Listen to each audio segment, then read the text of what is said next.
Hey guys, how's it going? I'm Sydney from PhoneDog.com, and welcome to this week's episode of PhoneDog Live. Welcome to the show. As you can see, you're over there, you're on that side. We have a special guest this week. This is Warren Bowman from BW1.com. He's actually one of our experts on PhoneDog's official smartphone rankings. You guys probably see the main list that we have of the top 5 phones by the experts, but we actually have individual lists. So you can see my list, you can see Warren's list, you can see, I think we have about 12 experts, if I'm not mistaken, from a couple of different websites. We have a couple of Best Buy employees that also submit their lists. So, but Warren is one of those experts, and so I thought we'd have him on the show to kind of talk about his rankings and his thoughts, because I know you guys are kind of curious. Like, you wonder, why isn't the Galaxy Note number 2, or why is the iPhone 4 number 1? And so we'll be able to talk about that. If you're watching on Ustream, thanks for being here. If you're watching on YouTube, check out the description below the video, because I'll have a timeline there. We have a couple of other topics that we're going to talk about as well. So let's get started. Warren, first of all, what was your list? What did you have for 1 through 5? All right, for starting off at number 5, it had the Samsung Epic 4G Touch, basically their version of Galaxy S2. Oh, At number okay. 4, I had the Samsung Galaxy Note. Number 3, the Droid Razr Max. Number 2, the Nokia Lumia 900, and my current number 1, the HTC One X. Oh, okay. You were going backwards. Okay, I was writing this down. Oh, Oh, okay. So you had Epic 5, Note 4, and then 3. What was the it? Ra- the The Droid Razor. Razr Okay, Max, and then the Lumia. Okay, so what was your number 1 phone again? the HTC One X. Oh, okay, cool. And I was looking at all the experts list, and I noticed that some of us didn't have the Galaxy S3 on there. I asked Taylor and I think Evan about it, and they said it just wasn't an option. Was that the same for you, or what was your thinking on that?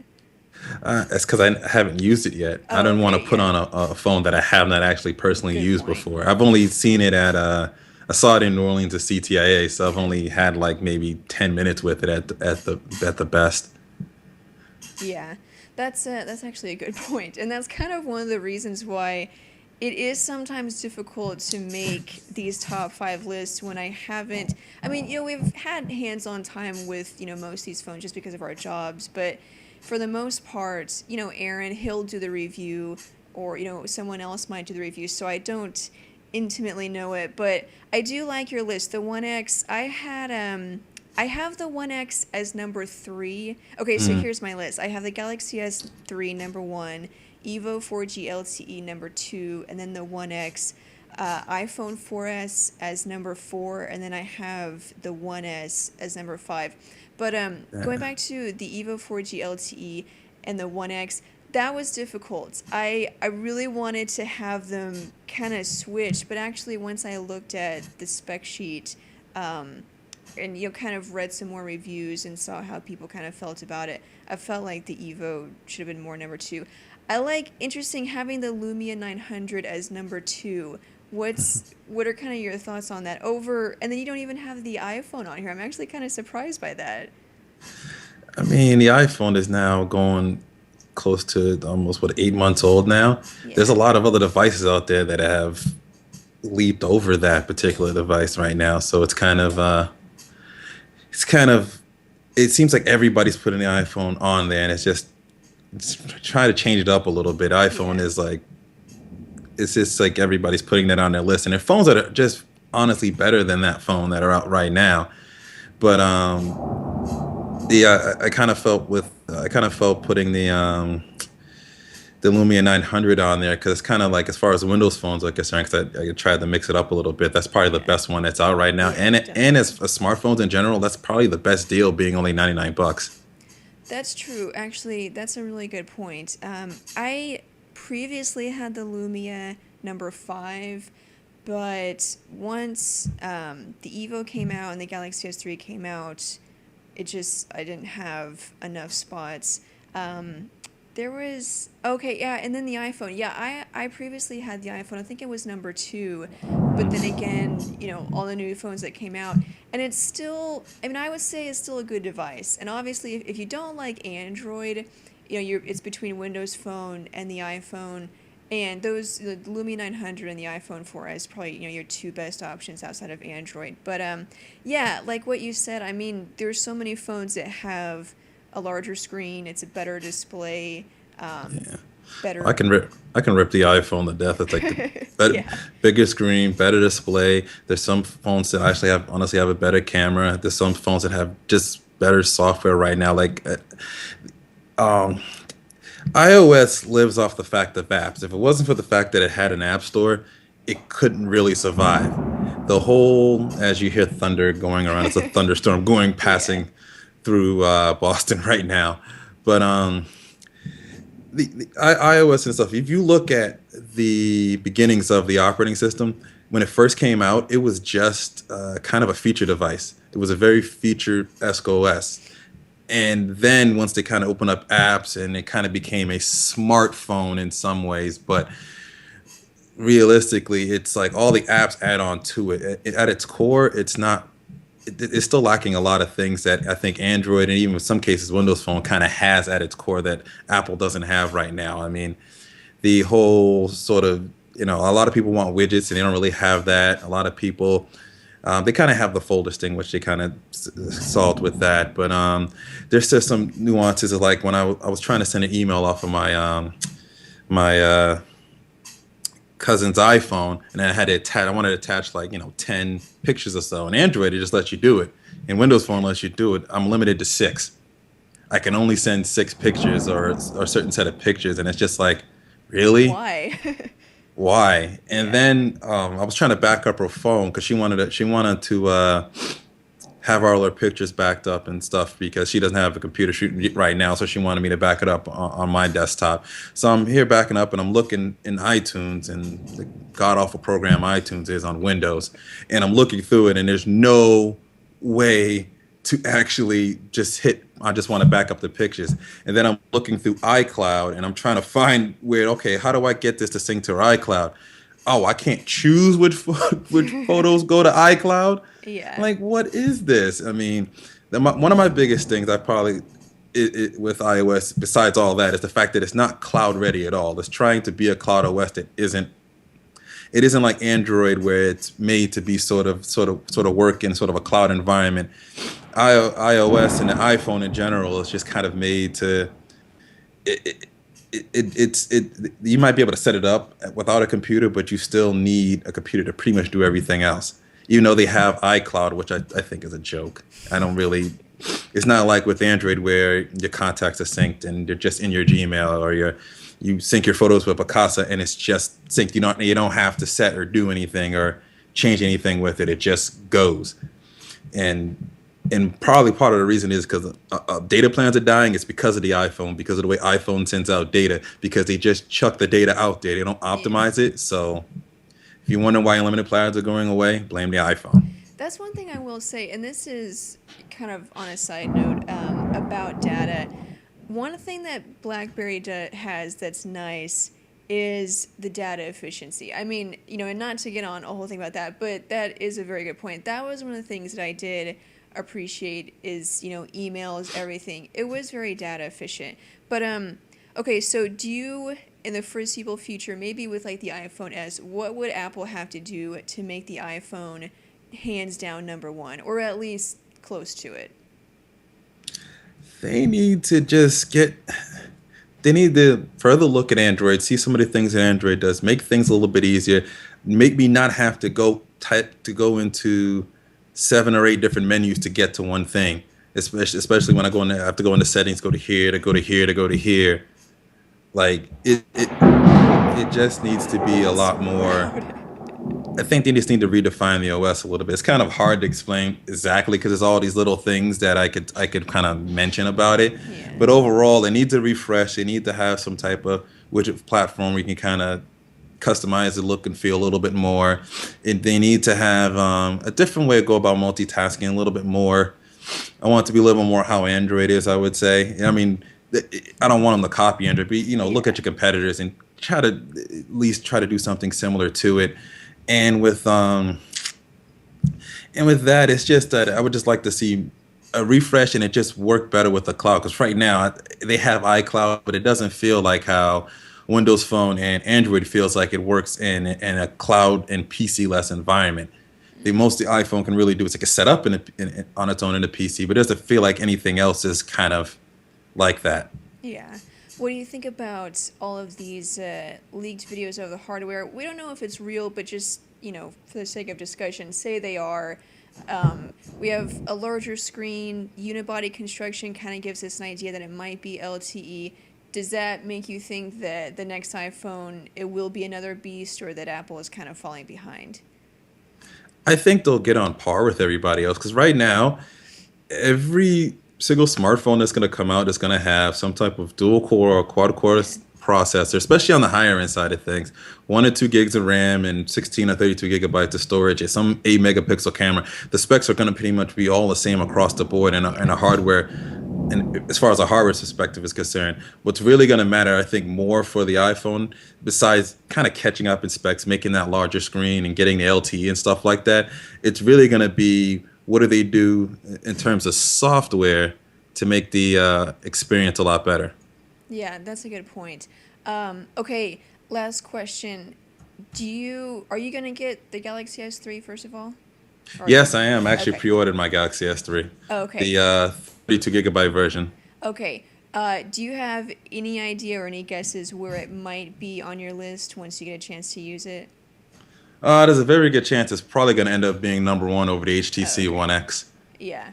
And honestly, I think between the One X and the Galaxy S3, I've seen them some people have the One X one, Galaxy S3 two, and then the other way around. Honestly, I think they're both nearly equal. I've seen, video samples. The Galaxy S3 has a slightly better camera. I think it has better battery life. There's just a couple of things that put it over the One X, but really they're almost negligible. It's kind of like the best of both worlds. You've got HTC hardware and UI, and then Samsung hardware and UI, and the best of that. So, but we'll wait for that. And are you going to have a review on your site?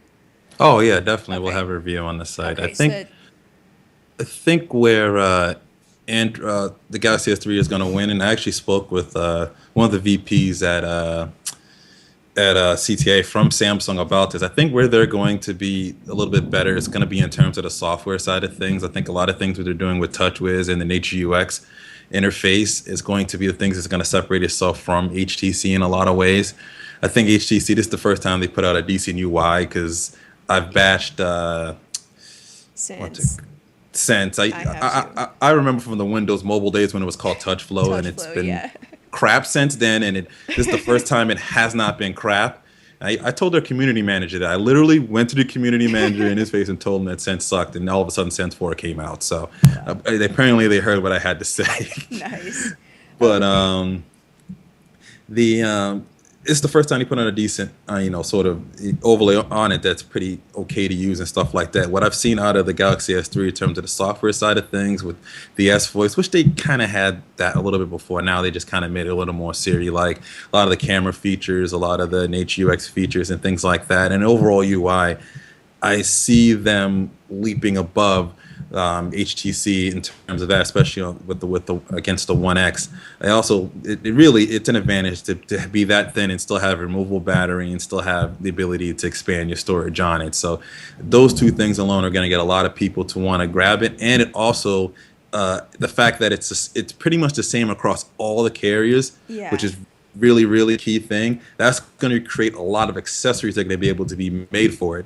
So that's going to also allow people to sort of enhance their purchase when they buy it. So they can buy the phone, and there's going to be a bunch of accessories available starting off and then going forward, which is just going to help them, make the phone a whole lot better. So I think that's really where I think, for now, where I think Samsung's going to kind of leap over Yeah, HTC. a huge advantage. Okay, cool. Well, thanks for sharing your thoughts on your list. So the review will be on bw1.com, and Yep. you're on Twitter too. I don't remember your screen name. Hold on, say that again. There's a bunch of thunder Oh going no, it's on okay. around. You're on Twitter too, but I don't remember your screen name. You let the guys know that. Oh, on Twitter, it's bw1.com with the DOT spelt out. Okay, cool. So be sure and check that out, guys. You had a couple of articles, one about the Galaxy S3 being kind of a disappointment. That was actually kind of Oh, yeah. interesting. So be sure and check out that website, guys. And thanks for being on the show. Yeah, no problem. Sorry for the thunder and That's lightning all and right. power kind of going out, and my backup battery kind of jumped up and kicked in. Okay. But it's hopefully it's a sign that the Celtics are going to play the Thunder later, but who knows? Hopefully. Okay, we'll See see you guys later. Bye. Well, thanks, Warren, for being on the show. Hope you guys enjoyed that. Yeah, one of the things about the expert list that I don't know if you guys knew this, is that we have several different experts, and they all have their own separate lists. So, sometimes you see the one aggregated list that the computer creates based on our results, and you kind of wonder, like, why is that phone in this spot? But when you look at our list, there's actually there's kind of a nice variety, and you kind of get to see our different opinions on that. So when you see that main list, also click on the experts. We have our pictures there, and you can see all of our different lists. So again, thanks for being on the show, Warren, and let's move on now to. Speaking of the Galaxy S3, we finally have official ship dates, release dates, launch dates for all of them. It's going to be coming to AT&T, Verizon, Sprint, T-Mobile, and US Cellular. So basically, just a quick rundown. AT&T, it will supposedly ship on June 18th, so we're guessing that's also the launch date. You can pre-order it now. They'll have white and blue 16 and 32 gigabyte models starting at $199. Actually, there's no mention of a 32 gigabyte model. Instead, AT&T just mentioned that they sell 16 gigabyte cards. So it seems like they're not going to have a 32 gigabyte model, but you can get the 16 gigabyte model for $200 and then buy a card, I guess, if you want it. AT&T is also going to have an exclusive red version later this year. Verizon pre-orders start June 6th, and they will be shipping by July 9th, and it will also be an international version. T-Mobile, June 21st, and theirs will be compatible with their 42 megabits per second HSPA Plus network. Sprint is also launching June 21st. Pre-order started day before yesterday, June 5th. And the Sprint version will also come preloaded with Google Wallet. And then finally, US Cellular pre-orders start June 12th. It will be a 4G phone for US Cellular, and then it's going to launch sometime in July. We don't have a full, an official release date, but sometime in July. So those are the dates. But one of the just awesome things about the Galaxy S3, and Warren kind of briefly mentioned this while we were on the call, Samsung really got it right with the Galaxy S3, and really, as someone else brought out, the way they put it, they finally got the carriers to play ball. Because if you remember with the original Galaxy S and the Galaxy S2, when it came to the US, it's on all these different carriers, and they all have different names, they have different designs, they have different screen sizes, different processors. One has a keyboard, another one's 4G, another one, all of them were completely different. And, to us, we all knew that they were the Galaxy S or the Galaxy S2, but,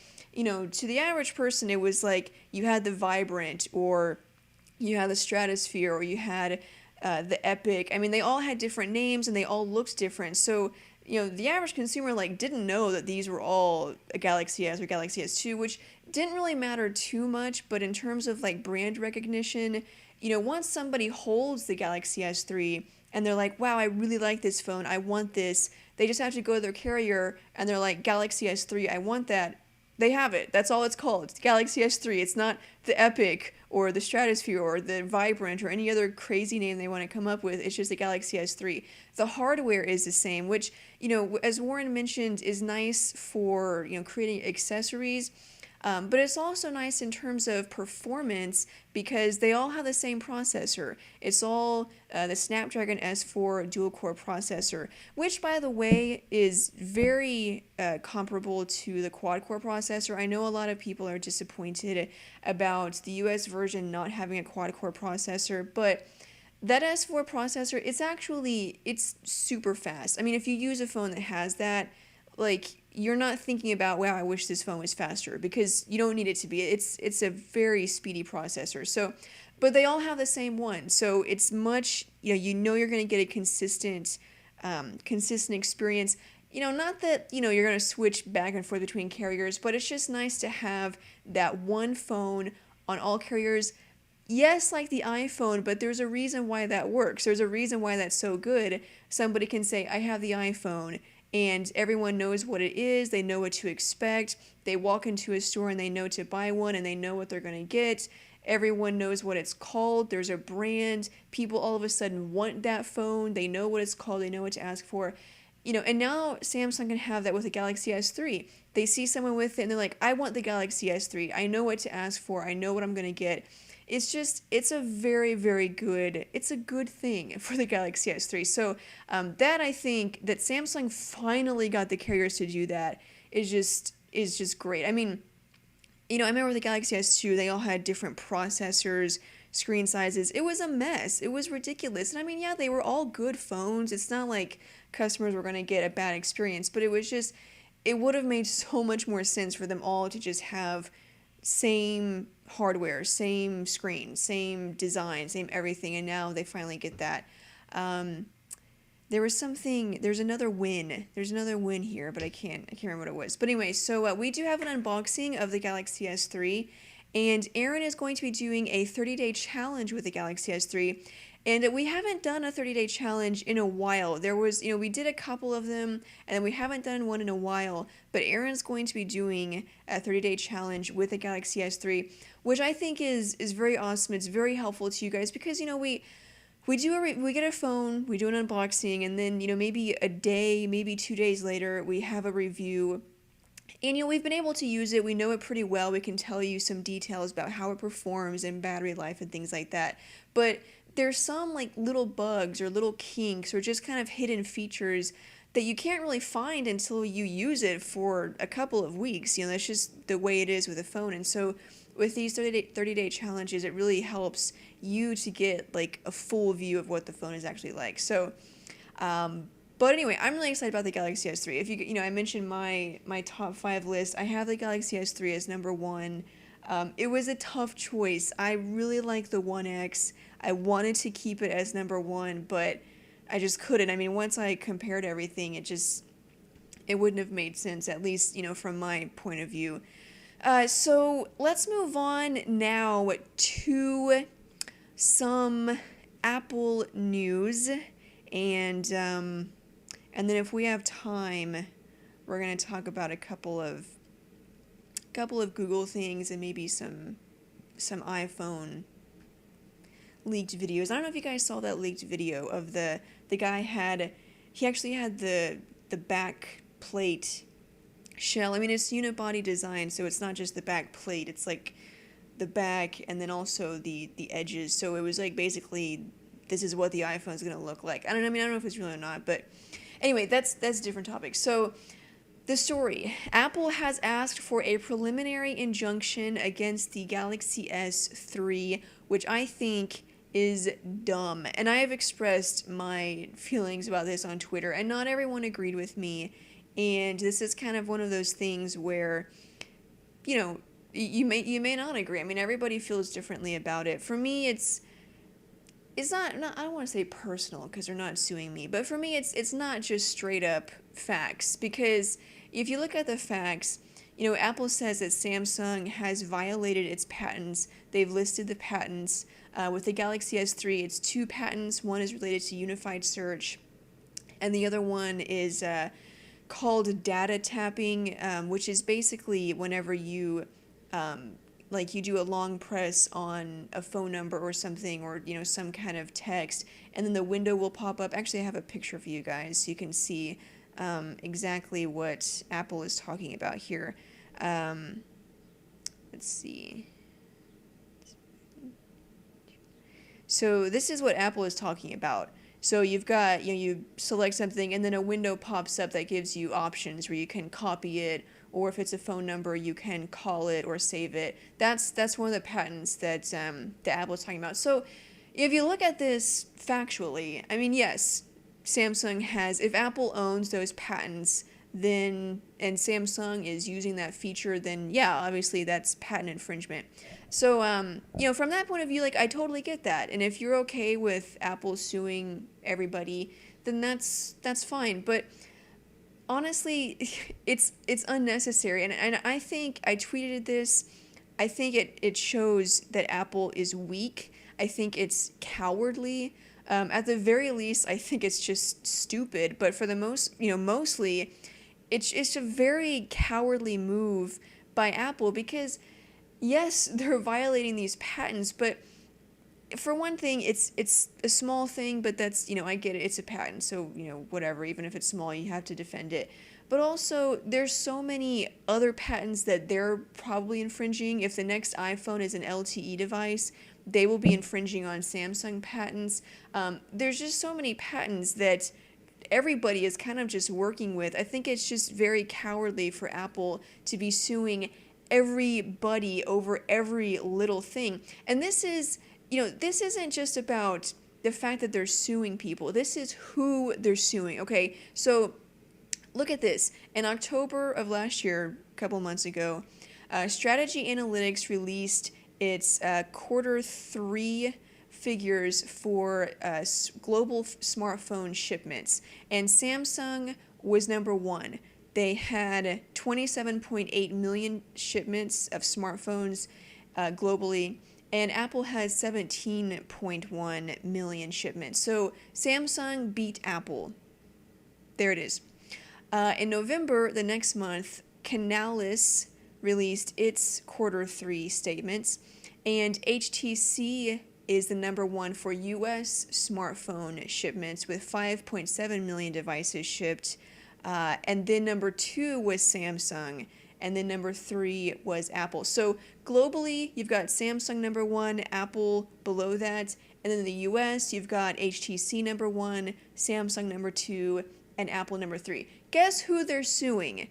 Apple is suing Samsung and HTC. I mean, it clearly shows this isn't about patents. It's not about defending, well, we have this patent. It's not about that at all. Apple would like to make itself look like the victim here. They would like to make themselves look like, hey, we have a patent and you violated it. And everybody be like, aw, poor Apple. Apple wants to be the victim here. But Apple is not the victim. This is a bunch of BS. They're suing their main competitors, Samsung and HTC. And you know why? Because they're beating them. Because Samsung is beating them. They feel threatened. And I know this is such a typical argument. I know Android fanboys say this. Everybody says this. And you read it and you're like, seriously, really? But no, if you look at the numbers and then you look at what Apple is doing, it would be different if like Apple was suing LG. Because it would be like, okay, whatever, they're suing LG. But LG doesn't do crap, so Apple doesn't feel threatened by them. If this were about patents, Apple would sue freaking Huawei. They would sue LG. They would sue ZTE, because all of these unified search and data tapping, that's an Android feature, okay? Which means it's Google.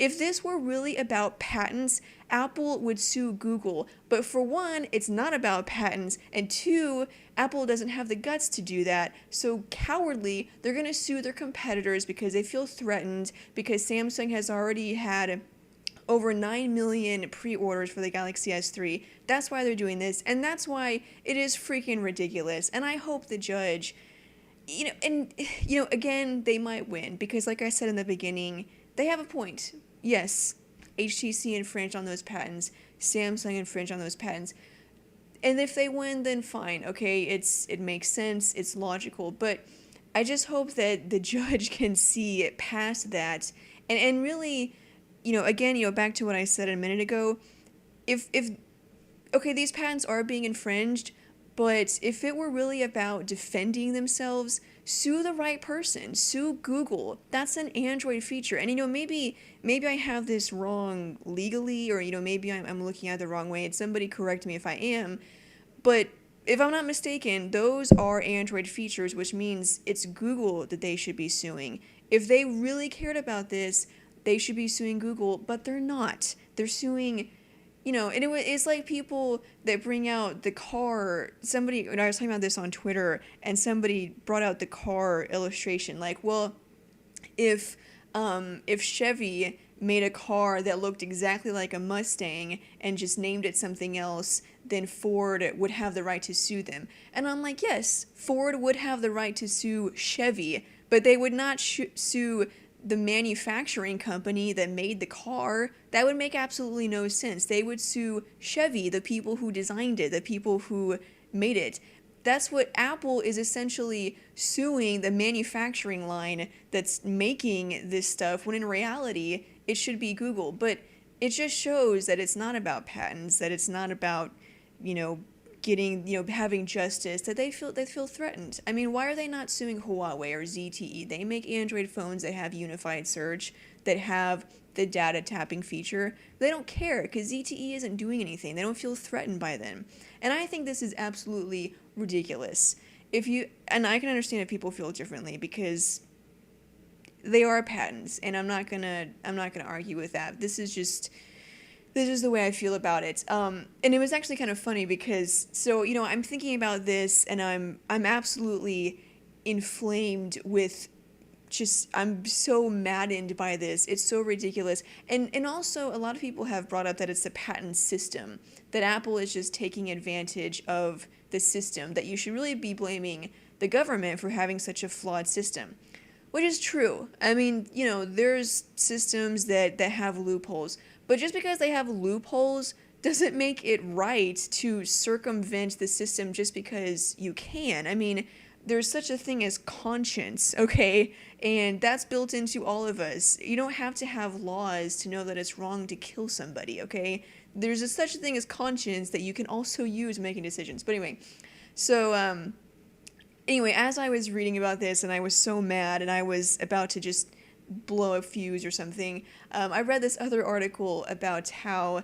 So Apple is also suing Motorola, again, one of the largest smartphone makers in the world, and actually invented the smartphone. So Apple is suing Motorola, and I think they maybe had a preliminary injunction, and the trial was set to start on June 11th, which is in just a couple of days.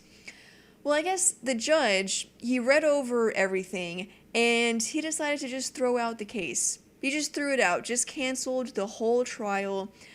He said that he canceled the trial after rejecting the damage arguments that both sides made. Now, this is, I will admit, Motorola countersued. After Apple sued them, Motorola shot back with, well, you're infringing on our patents, which again is another reason why it does not make any sense for Apple to be suing these companies, because every time Apple sues somebody, that company just countersues for other patents. It's like, I mean, do you have a brain or not? Anyway, so the judge just threw it out because he's like, you know what? This is so dumb. Both of you are dumb, okay? Apple, you are selling millions of devices.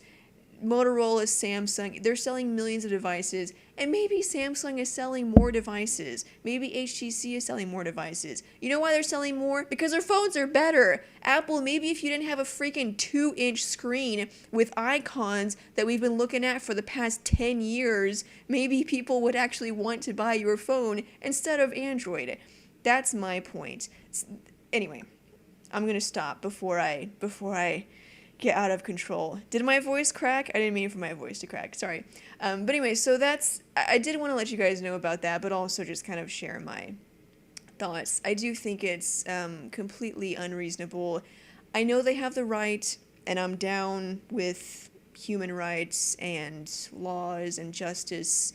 I'm down with all of that. And if the judge thinks that their sales are being hurt unfairly, like, Samsung intentionally made TouchWiz look like iOS so they could get more customers, and if people were actually confused and thought the Galaxy S was an iPhone, one, those people should be put in jail for being morons, but two, okay, yes, if it was, what's the word I'm looking for? If Samsung really did have bad motives, obviously I do want that to be punished. I think that's definitely true, but I don't think anybody mistook a Galaxy S for an iPhone, mostly because the phone itself looks different in enough ways. Anyway, that's also a different story. That's Apple in this trial with the Galaxy S3. They're not suing over like the similarities in looks.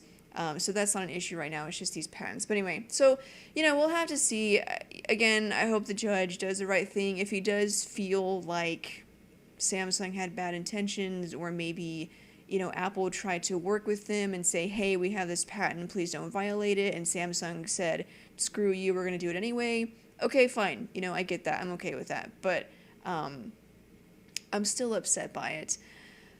So, speaking of the iPhone, if you want to buy one, just in case you don't have a soul and you want to buy one. No, seriously, if you want to buy an iPhone, like that's totally okay. I recommend the iPhone to a lot of people, mostly because it is so simple to use, which, sometimes is, for some people that's great. For other people, it's not. And so it's okay if you get an iPhone. I didn't mean to insult you.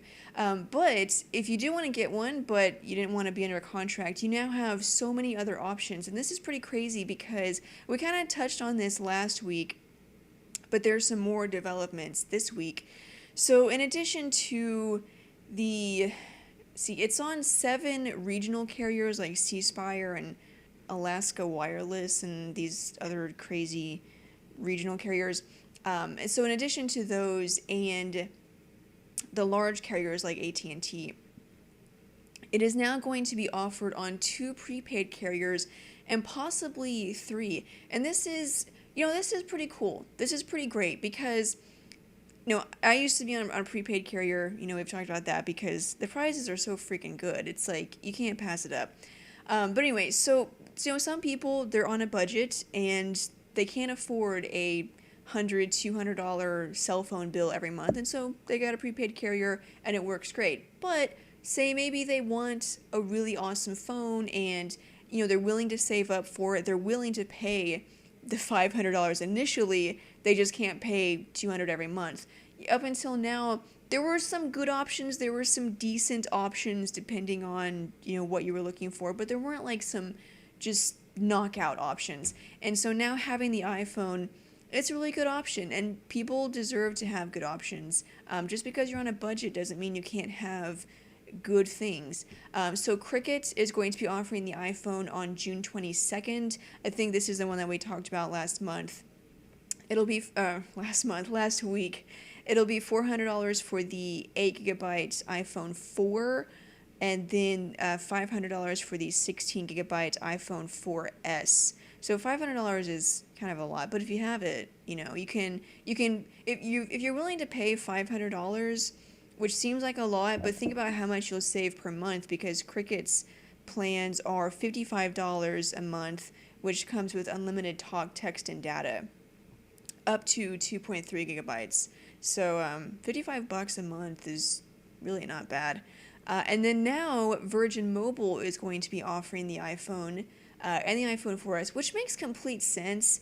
When you think about it, since Virgin Mobile is owned by Sprint and Sprint has the iPhone, it's kind of like, why was this not done like 6 months ago? So that is going to start on June 29th, and it'll be $549 for the 8GB iPhone 4 and $649 for the 16GB iPhone 4S. So which deal is better? Well, Cricket, since it's like $100 cheaper. If you want the iPhone 4S, it's $650 on Virgin Mobile, and whereas it's only $500 on Cricket, so you're going to save about $150. Of course, if you don't have Cricket coverage, then Virgin Mobile is the way to go. Virgin Mobile's plans start at $35 a month for 300 minutes and unlimited messaging and data, again up to 2.5 gigabytes. There's a $45 per month plan with 1,200 minutes, unlimited messaging and data, and then $55 unlimited everything. So that $35 a month for 300 minutes and unlimited messaging and data, that's a really great deal. I mean, 300 minutes doesn't sound like a lot, but I don't know about you, but I never talk on the phone. I mean, like, I text everybody, or I email them, or I see them all the time, so I would probably never use 300 minutes. That makes me sound like I have no friends. I do have friends, but we just text all the time, which I hate texting, but everybody does it, so. And then we're hearing that it could be coming to Boost Mobile, and this we already knew about last week.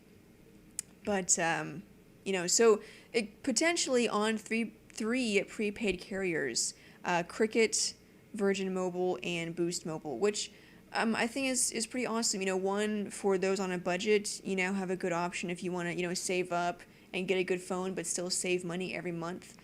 Or if you want to get the iPhone now, and then when the new one comes out, you won't be under contract. You can just go get the new one. Speaking of the iPhone, I mentioned earlier, and then I had to move on. Oh, wait, you know what? Breaking news. Woo, woo. Okay.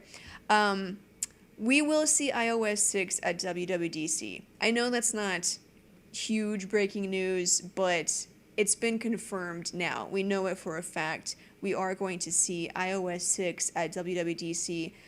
In fact, we know this because a banner is now being put up. So you can see it there. It has a new logo. Someone mentioned that.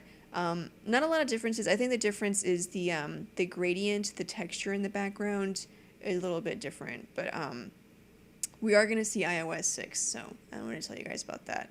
But anyway, I wanted to talk about this leaked video of the iPhone backplate that I was talking about earlier, but we're not going to have time because I want to move on to the open Q&A. So let's do that. And if you want to ask me about that video, then you can, but I just want to make sure that we at least get to the open Q&A. That way we can talk about what you guys want to talk about. You might not even want to talk about the iPhone 4 or 4S or 5, whatever, the next iPhone.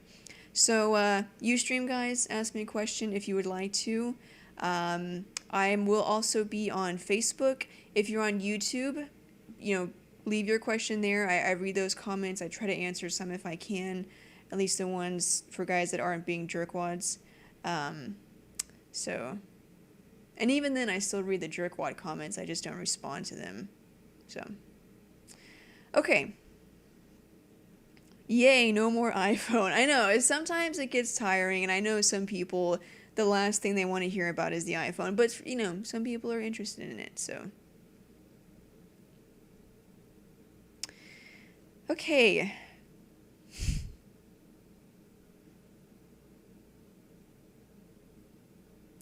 Jack Tech, you were here last week.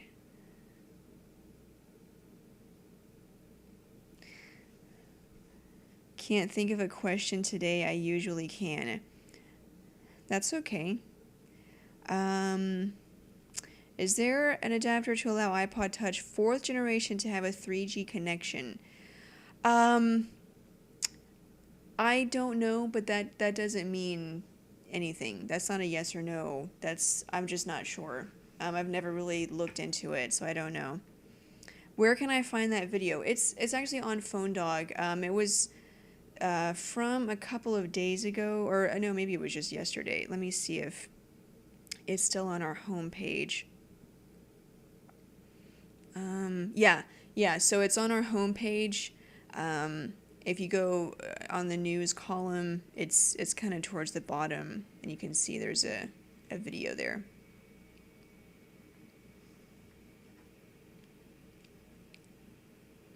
Sydney, I guess you won't be going to WWDC. I think Aaron is, but I'm not sure. What do you think about the Asus Pad phone? I think it's awesome. Yesterday I watched a couple of reviews on it, and I think the concept is completely cool. Having a phone and then the tablet shell, but I mean, it's maybe you don't want to buy a $500 phone and a $500 tablet. You can just, buy these two and then, you have a tablet.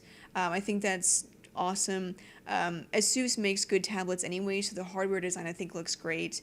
The pin as like a Bluetooth headset, that's a little weird, but if you're totally comfortable with yourself using that in public, still cool.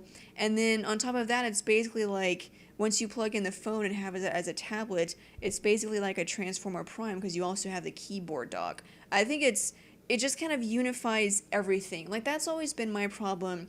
I'm like, okay, why do I need a phone and a tablet that has a keyboard? I have all these separate things, why do I need them all? But it unifies it all together, and I think it's a great idea.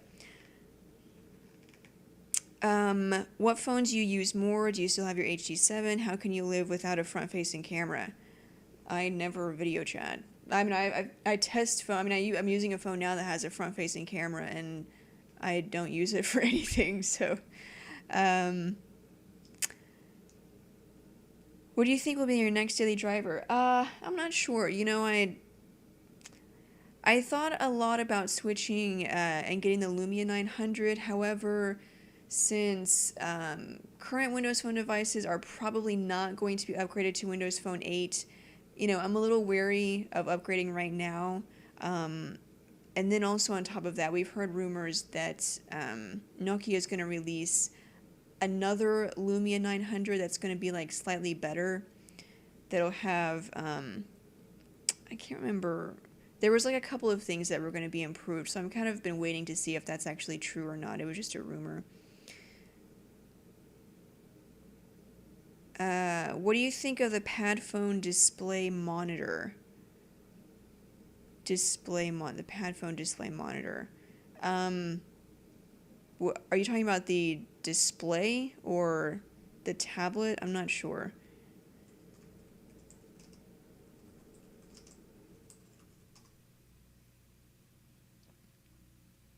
Oh, okay. I see what you're talking about. Okay. I haven't had a chance to read very much about it. Obviously don't have any hands-on time with it, so I couldn't really tell you. Um,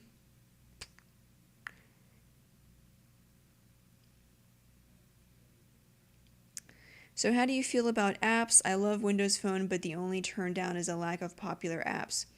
Um, Actually, just announced yesterday or today, Windows Phone hit 100,000 apps. So, yay, Windows Phone.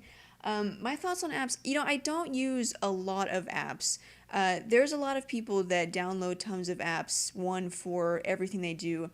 And I don't know what it is, even when I was on Android and there's like 500,000 apps available. I don't really use a lot of apps. And so for me, it was never really a big deal. But that's usage habits. I mean, everybody's different. So if you use a lot of apps, then that's definitely going to be a problem. There were a couple of popular apps that I did use. I mean, I need a Twitter app. There was a couple of other things I can't think of. And when I switched, I found replacements. Most of them, they were the official app. And then the ones that didn't have an official app, they had a great third party replacement. It wasn't like a cheap app designed by like some kid in his basement. I mean, they're quality apps that do, whatever it is I was trying to do. So, yeah, to me, it's not really a problem. But if you do use a lot of apps, then yeah, I would definitely keep that in mind. Um,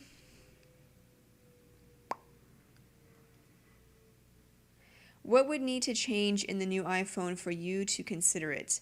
A larger display, definitely. Something with widgets. And I was going to mention this earlier when Warren and I were talking about it.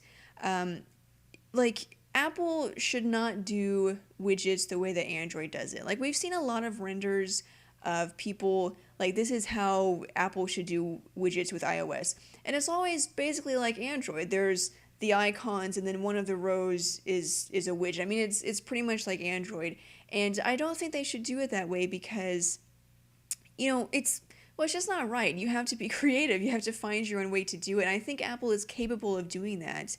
I mentioned actually, last week we were talking about this. Apple has its own system for widgets. It's not for iOS yet, but it's for macOS, macOS 10. There's a widgets page. You can scroll over to a different page from the desktop, and you have widgets there. They're very Apple-like, the design.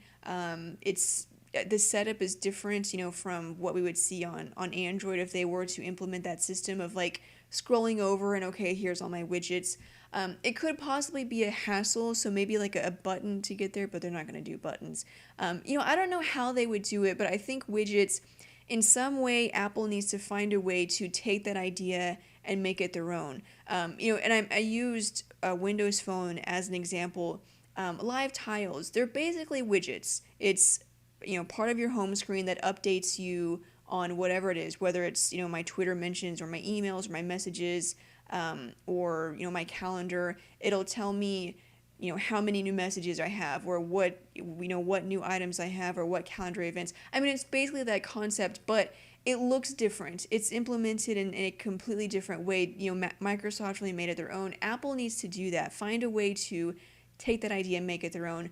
So widgets, a larger display, 4G. It's got to be a 4G phone. It has to be a 4G phone. There's no excuses. Bottom line, the next iPhone has to be a 4G phone. And I think those are really the biggest things. I mean, those are huge things, but what if it only had a larger display and LTE, but it didn't have widgets? I probably wouldn't be interested in it, but I could understand if someone who previously thought about leaving iPhone, or maybe they're an iPhone fan, and I wouldn't blame them. I wouldn't be like, well, you're only sticking with it because it's the iPhone. I could understand, like, okay, it's got a larger display and it's LTE, and beyond that, you like the OS, which is great.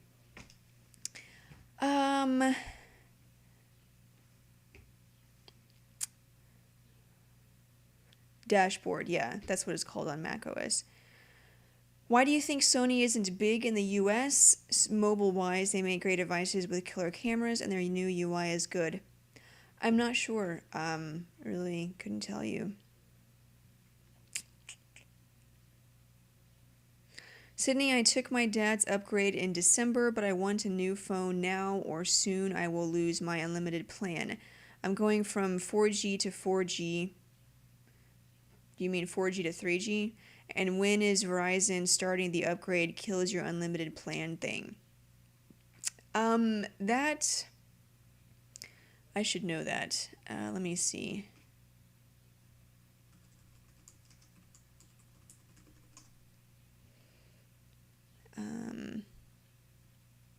That was just a couple of weeks ago. There we go.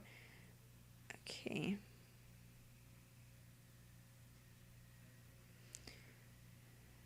Right. Okay. It's when you upgrade to a 4G phone, or a 4G plan. That's when you lose unlimited data. So that's when the unlimited plan goes away, when you upgrade to 4G. So you just got a new phone in December, and you want a new phone now. Will I lose? Yeah. If you upgrade to 4G, you will lose your unlimited plan. Should you get a new phone now? I mean, December wasn't that long ago. If you have the money to be upgrading every, 3-4 months, then more power to you. But depending on what phone you got, I would say try to be content with that, at least for 6 months. I mean, do you like Game of Thrones? I've never tried it, never played it. No, I meant I'm keeping 4G. Oh, okay, so if you're keeping 4G, then your unlimited data should be gone.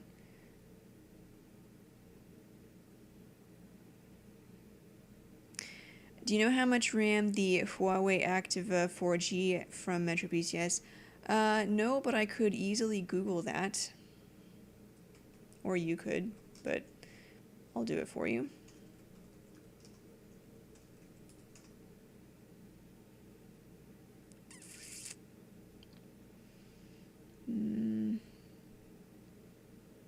I am only going to click on one thing, and then I'm going to get back to comments.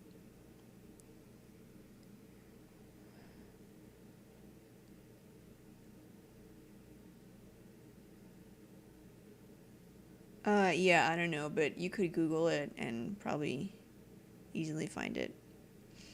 Okay, I got the iPhone 4S a couple of months ago, and should I be regretting it because with the Galaxy S3 news and all?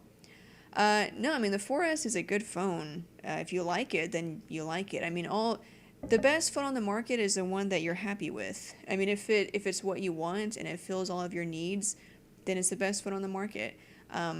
If you'd rather have the Galaxy S3, then yeah, go for it. I mean, the Galaxy S3 is easily better than the iPhone 4S, just in terms of specs, features, performance and all that. But, I mean, if you don't feel like you have to upgrade, if you have the cash, then go for it. But no, I mean, just be happy with what you have.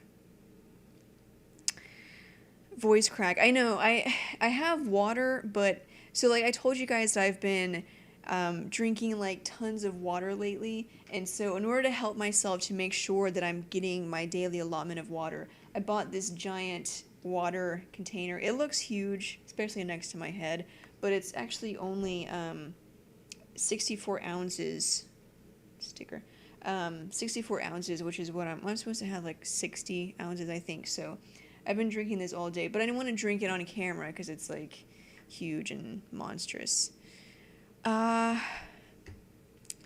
there been any news on the Sony Xperia Ion? Not anything new that I can think of. We heard that it could be coming to AT&T in June, which is this month, but nothing beyond that.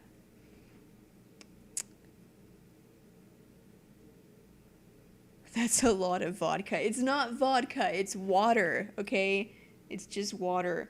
And it's funny, I've been drinking from this all day. Like, all day. And, I looked at it today before I got started with the show, and I was like, God, I haven't had any of this. I'm gonna have to chug it. I know, that's all I've drank. It's friggin' ridiculous. Of course, I've just been taking sips from it, just whenever I want to. I have it sitting on my desk, but I'm gonna have to drink a lot when I get home. Is it tequila? It's not tequila. It's water. I don't drink on the job. That's wrong.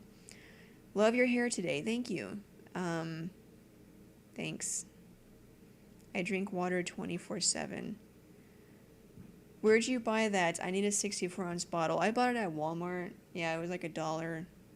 Literally. I think it was actually $1. So.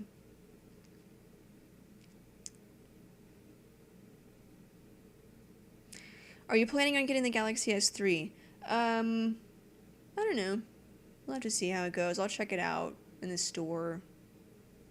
Can you show off your wedding ring?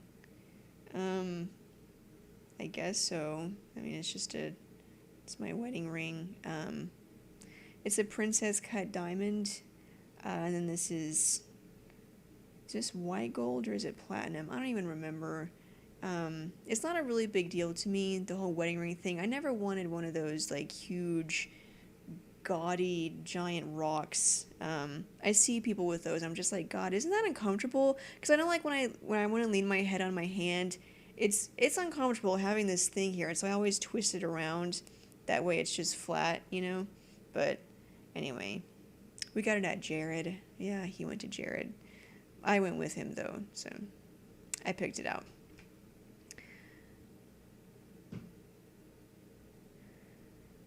You should have gotten married when you were 65 and retired. Okay. Oh my gosh, it's 5:01. I just realized it's been an hour. Okay. Well, this was fun. I completely lost track of time. So, good show. Thanks, guys, for being here. If I missed your question, I'm really sorry. I try to get to all of them. If you're on YouTube, I'll try to answer those, the ones that I can. But other than that, I hope you enjoyed the show. I'll see you guys next week, same time, 5 p.m. Eastern Time on Ustream, or if you're on YouTube, if you watch the recording.